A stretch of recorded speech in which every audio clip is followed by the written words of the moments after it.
We got a ton to talk about. Gears of War 5 Mega Leaks, E3 2019, brand new, newly announced Xbox Game Pass titles, and so much more.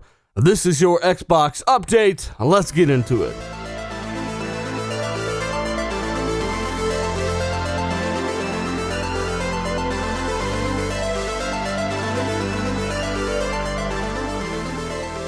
What is going on, guys? It's Dealer here, back again with the latest and greatest in Xbox gaming. No, not doom and gloom. There's good news here. Tons of good news, actually. And let's start with Xbox Game Pass.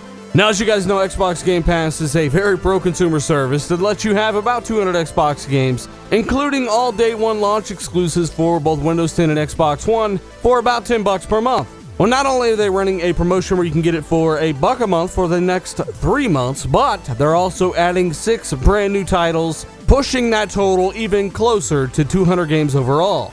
The Xbox Game Pass Twitter account recently tweeted this out. Monster Hunter Worlds, Prey, Life is Strange 2, Resident Evil 5, Telltale's The Walking Dead, and of course, The Golf Club 2. Now, apparently they are looking to release these soon. There is no exact date that I'm aware of, but you can expect them very, very soon, especially seeing as they have been announced. Yet more great value from Xbox Game Pass, the service some people somehow end up saying is not worth the $10 a month. Absolutely mind-blowing.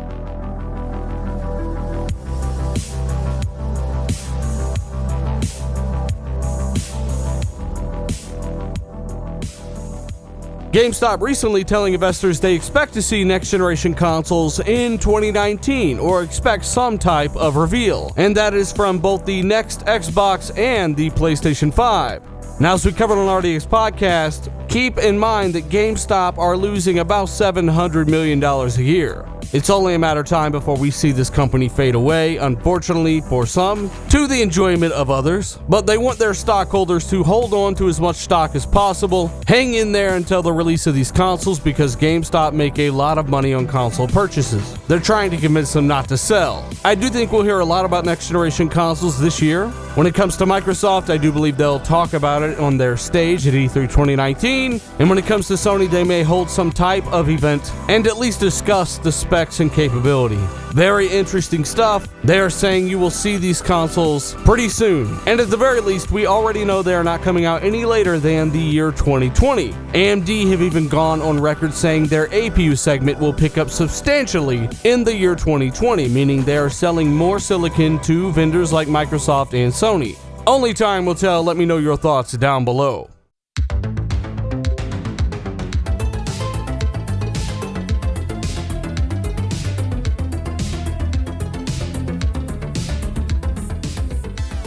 Gears of War 5 is going to be absolutely massive for Microsoft for Xbox this E3 2019, and is going to be even bigger when it releases this fall. Well, Klobrille, a trusted insider, who some will say is not an insider, in my opinion, anybody that knows things and has access to the back end of Xbox Live and can look at API data, is some kind of insider. This guy has gone on record and told us some things that we had already speculated and heard about ourselves, but added a few more things. What we do know is that if you are a Gears of War fan, you are going to enjoy this next segment. So, Klobrille on Twitter says some early Gears 5 key features, meaning things that will be featured in the game itself. Biggest Gears area ever, 20 times larger play spaces. Keep in mind that there could be more than one map here, but each map is apparently 20 times larger. We had discussed on the podcast that land sled in the trailer for Gears of War 5 could be driven to different sections of the map.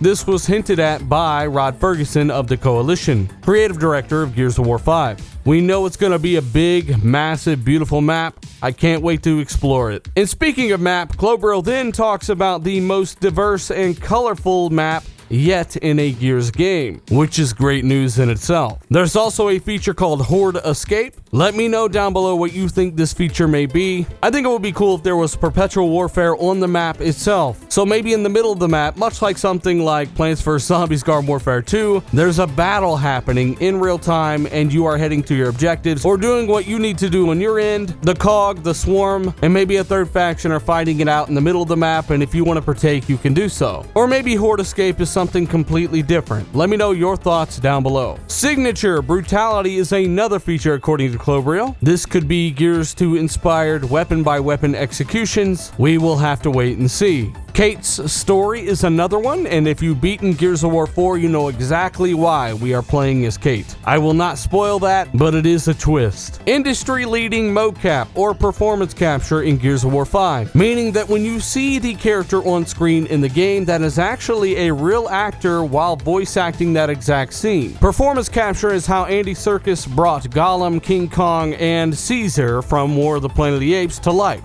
It's essentially top-notch mocap that captures more detail than any other while bringing out small details in the actor's face and eyes. Clobriel goes on to say varied multiplayer, that could mean a lot of different things, but I'm sure Gears of War 5 will have a ton of multiplayer modes. He then has in quotations, play Gears your way, in parentheses, deeper customization, meaning more armor, more guns, more attachments, RPG elements. That's something I'd really like your input on, because me myself, I would like to see Gears of War come forward, and based off of what we've heard already, it definitely is, but RPG elements would take it over the top, and customization to your armor and character would be even cooler. A great way to bring the franchise into 2019 and beyond. And of course, he rounds it all out by saying more at E3. Yes, we are going to be seeing a ton of Gears 5 at E3 2019, and I cannot wait to play this game. If you were wondering about the Xbox One X version of the game, the version I'll be playing, Gears 5 is apparently shooting for 60 FPS on the X as the default mode at some kind of 4K resolution or scaling. Long story short, it's going to have better graphics effects than Gears 4, one of the best looking games ever made, at a higher resolution on the Xbox One X and 60 FPS as well. It's going to be one of the best looking games of 2019 and maybe quite the benchmark for some time to come. So let me know what your thoughts are down below. You know what? I'm going to say it's a great time to be an Xbox fan. We got a ton of games coming. Phil's already confirmed that we're going to see new games at E3 2019. We've got the best console hardware now and the benchmark apparently to come in the future. And Microsoft have been extremely pro-consumer, which is good for all of us. So once more, let me know your thoughts down below. Gears of War, Xbox Game Pass, Xbox PS5 release dates. Share this with a buddy or two. Subscribe if you are new. Also, check out the links down below. Patreon down there if you want to support this channel for as little as $1 a month. There you win all kinds of brand new games. You get exclusive Patreon videos and so much more. Thank you guys so much for what you do. I'm out.